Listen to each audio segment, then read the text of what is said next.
Assalamualaikum warahmatullahi wabarakatuh. Perkenalkan, nama saya Yuli Sabatini. Saya perwakilan dari kelompok 5 yang akan memperkenalkan anggota kelompok kami. Yang pertama ada Krisdayanti, yang kedua ada Rizak, yang ketiga ada Cahaya, yang keempat ada Anissa Arianti, yang kelima ada Rosida, yang keenam ada Anis Safa, yang ketujuh ada Muhammad Lutfi, yang kedelapan Yuli Sabatini.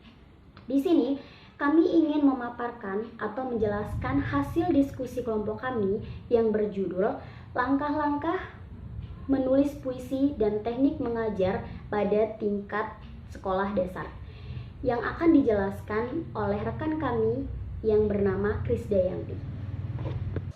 Saya akan mencoba menjelaskan tentang apa itu puisi. Puisi adalah bentuk karya sastra yang terikat oleh irama. Jadi maksudnya adalah setiap penyusunan bait dan baris tersusun sangat indah dan bermakna. Jadi akan terlihat indah gitu.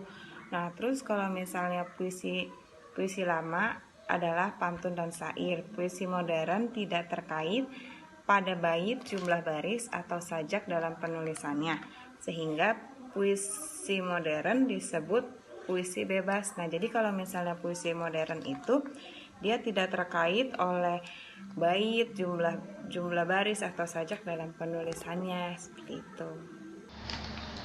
Di sini saya akan mencoba menjelaskan puisi menurut para ahli. Pertama, puisi menurut Sumito Asayuti tahun 1985. Puisi adalah hasil manusia yang diwujudkan lewat susunan kata yang mempunyai makna. Yang kedua, yaitu puisi menurut Herman J. Waluyo tahun 2005. Puisi adalah karya sastra dengan bahasa yang dipadatkan, dipersikat, dan diberi irama dengan bunyi yang dipadu dengan pemilihan kata-kata kias atau imajinatif. Maka dapat disimpulkan bahwa pengertian puisi ialah hasil karya sastra yang diluangkan dengan bentuk karangan dengan memperhatikan unsur-unsur pembangunnya, yaitu tema, pencitraan, ketetapan diksi, persajakan, pemajasan, dan amanat, serta digunakan untuk mengekspresikan pemikiran yang membangkitkan perasaan dan merangsang imajinasi panca indera. Selanjutnya ada langkah-langkah menulis puisi. Yang pertama ada tahap preparasi atau persiapan. Pada tahap persiapan dan usaha, seseorang akan mengumpulkan informasi dan data yang dibutuhkan. Persiapan berupa pengalaman-pengalaman yang mempersiapkan seseorang untuk melakukan tugas atau memecahkan masalah tersebut. Semakin banyak pengalaman-pengalaman atau informasi yang dimiliki mengenai masalah atau tema yang sedang digarapnya, selain memudahkan dan melancarkan perlibatan dirinya dalam proses tersebut, pada tahap ini juga pemikiran kreatif dan daya imajinasi sangat diperlukan. Yang kedua adalah tahap inkubasi atau pengendapan. Setelah informasi dan pengalaman yang dibutuhkan serta berusaha dengan melibatkan diri sepenuhnya untuk mengendapkannya, pada tahap ini seluruh bahan mentah diolah dan diperkaya melalui akumulasi pengetahuan serta pengalaman yang relevan. Baik, terima kasih atas penjelasan dari Cahaya. Saya akan melanjutkannya, langkah-langkah menulis puisi. Yang ketiga itu pada tahap ini tahap iluminasi. Semuanya menjadi jelas, tujuan yang tercapai, penulisan atau penciptaan karya dapat diselesaikan. Seseorang penulis akan merasakan suatu kelegaan dan kebahagiaan karena apa yang semula masih berupa gagasan dan masih samar-samar akhirnya menjadi sesuatu yang nyata. Tahap 4 yaitu verifikasi atau tinjauan secara bisa melakukan evaluasi terhadap karyanya sendiri. Jika diperlukan, ia bisa melakukan modifikasi, revisi, dan sebagainya. Pada tahap ini, penulisan seakan-akan mengambil jarak, melihat karyanya secara kritis. Saya akan mencoba menjelaskan tentang teknik mengajar menulis puisi di tingkat sekolah dasar.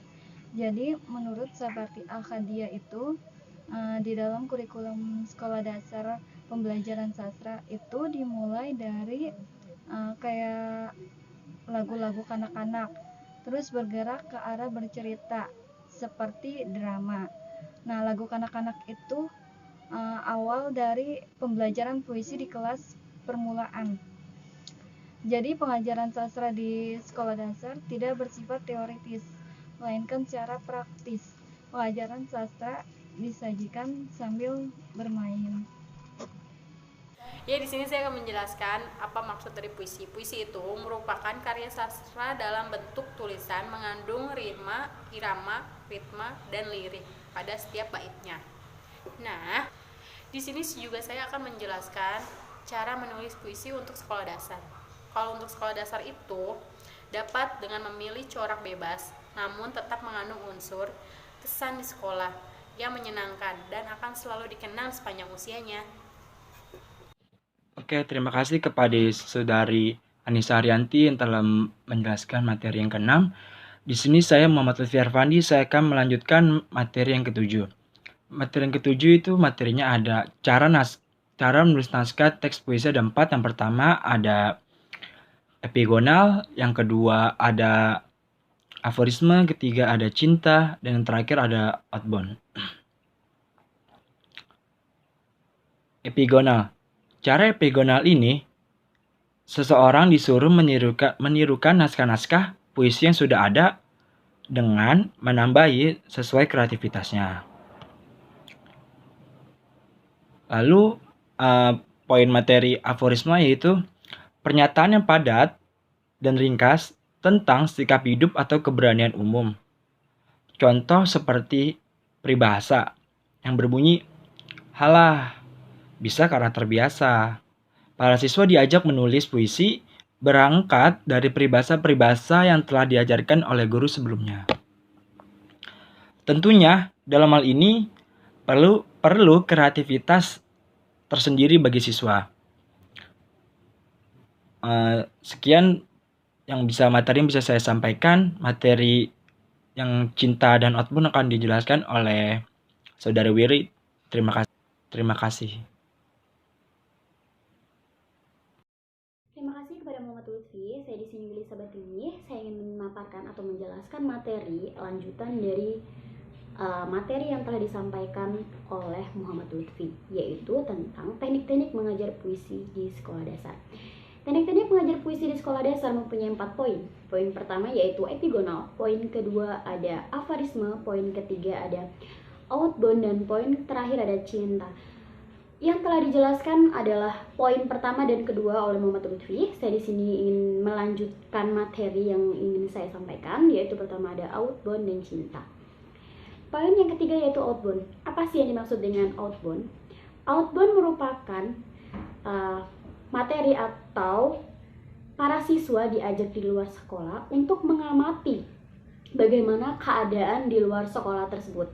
Dan para siswa diajak untuk menulis puisi tentang keindahan alam. Contohnya seperti puisi tentang daun, puisi tentang cuaca, puisi tentang ke gunung-gunung atau gunung-gunung yang indah, seperti itu. Jadi mereka tahu apa yang ingin mereka tulis setelah mereka amati di luar sekolah tersebut. Kemudian ada poin cinta. Mungkin di sini para siswa sangat mudah.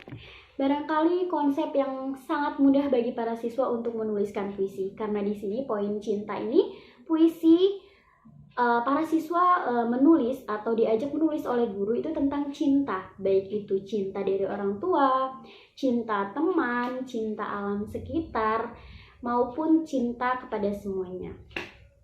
Baiklah teman-teman, sekian presentasi dari kelompok kami.